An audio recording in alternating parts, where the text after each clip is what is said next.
First, some facts about Bali. Indonesia is estimated to consist of more than 17,000 islands, where many of them are yet to be fully named or even counted. Bali is an island and province of Indonesia. The island sits between the larger island of Java to the west and the island of Lombok to the east. Bali has a population of around 4.3 million people, where most of them are of Indonesia's Hindu minority. About 85% of Bali's population follows Hinduism. When you travel around Bali, you'll very often see many Kanang Sari. Kanang Sari are daily offerings made by the Balinese Hindus. These offerings act as a form of self-sacrifice in taking the time and effort in thanking for the peace bestowed upon the world. As such, many small shops lay their offerings near the sidewalk. Therefore, as a heads up, try to pay attention to them and avoid accidentally stepping on the offerings. Price. Price-wise, Bali is very inexpensive and should be affordable for any travel budget. Transportation is fairly cheap as well. Depending on your destination, grabbing a taxi can cost around 100,000 rupiahs to go from the airport to either Kuta or Nusa Dua, which is around $8 or 6 euros. Food can cost anywhere between 10,000 to 150,000 rupiahs, which is around $11 or 9 euros. It really depends on your taste and willingness to spend on food, as Bali has a bit of everything from high-class restaurants to a small street kitchen just around the corner. So you don't need to spend a lot of money on food unless you want to. As for shopping, the pricing is as you would expect in any country if you aim to shop for any known fashion brands. As for activities, kayaking, scuba diving, private tours, the price varies. Try to do your own research online prior to booking, as this will help you avoid being taken advantage of. Prior research is always key, especially when traveling to foreign destinations. Also, remember to bring lots of sunscreen, and I mean a lot. Let's begin. When you travel to Bali, you will most likely land in Denpasar International Airport. From Denpasar, we booked a private transport all the way up to Ubud. Ubud is a town far removed from the nightlife party scene of South Kuta. The town is known for its lush greens, exquisite rice paddies, high foothills, and is regarded as the cultural center of Bali.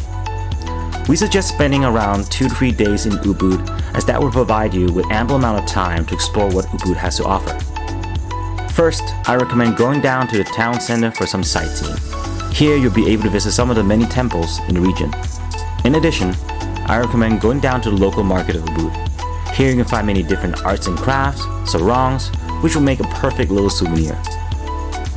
Next, no Ubud trip is really complete until you visit the famous Sacred Monkey Forest.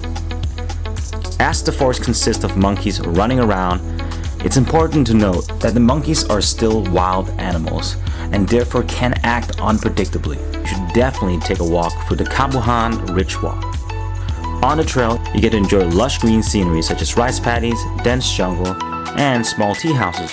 The trail is up to 6 miles in length or 9 kilometers, which makes for a perfect little route.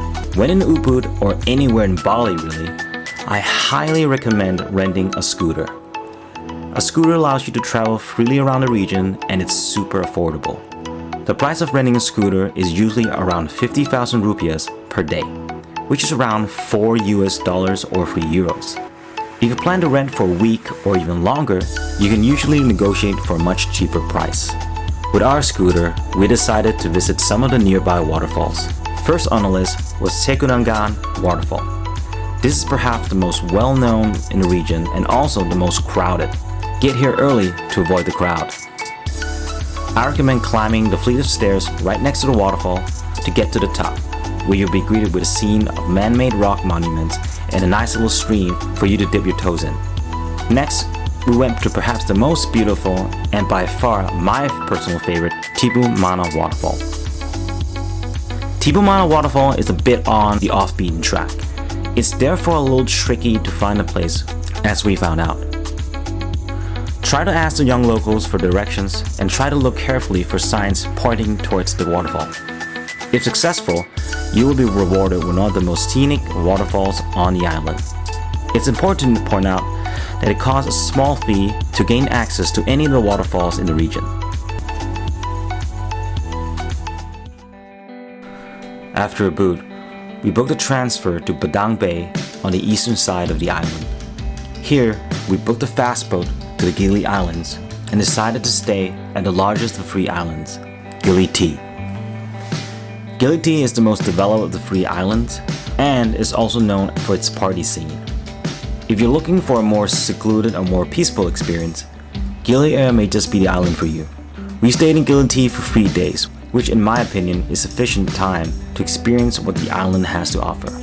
As for activities, rent a bike, as it will make it far easier for you to explore the island, as it will only take approximately an hour and a half to bike all around the island. There are also plenty of scuba diving options available. Just walk down the main road and you can't miss them.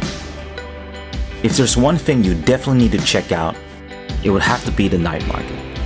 Every night around 7 p.m., the locals set up their food carts filled with freshly caught seafood and local cuisines.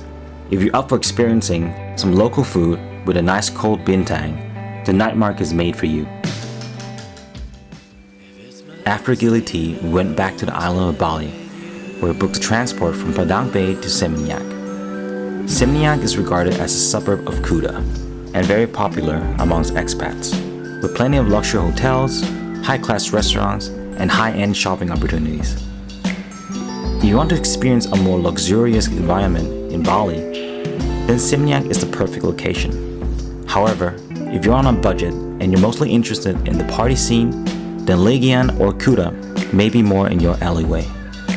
Regardless, whether you stay in Kuta, Legian, or Seminyak, it'll only take around 10 to 20 minutes in a taxi to get to any of the other areas. So don't limit yourself during your trip to only one specific area. While in Seminyak, we got to experience a host of delicious food. As for activities, if you aren't into the nightlife scene, I highly recommend booking some private island tours. We booked a private tour to go dolphin watching at Lovina Beach. It was an awesome experience and one of my favorite moments of the trip. In addition, we also had the opportunity to visit Pura Ulundana Water Temple and the Tanalat Temple. If you haven't got time or if you really aren't into temples, I suggest skipping those as they are usually really crowded and known for being tourist traps. No Bali trip is without beaches. we decided to go visit some beaches south of Kuta. My favorite beach of them all was Green Bowl Beach. Located down a cliffside, down through a set of stairs occupied by gang-like monkeys, you will witness the bluest of oceans, soft sand, and enthralling beach caves. So get your cameras ready, you won't regret it. Nusa Dua provides well-kept beaches located in a secluded resort area. Blue Point Beach is known to be a surfer's hangout. This beach is mostly covered by rocks and cliffs with small patches of sand. It's not the ideal sunbathing spot, but you wouldn't really be interested in sunbathing if you come here anyways. The waves are incredibly strong, making it a surfer's dream. Lastly but not least, Bingin Beach. What can I say about Bingin? Beautiful cliffside views, beachside restaurants, front row seat for the sunset of your life. Everything you need in a beach. When you come down to Bingin Beach, walk through the rocky patch of the beach toward the abandoned buildings located on the north side of the beach.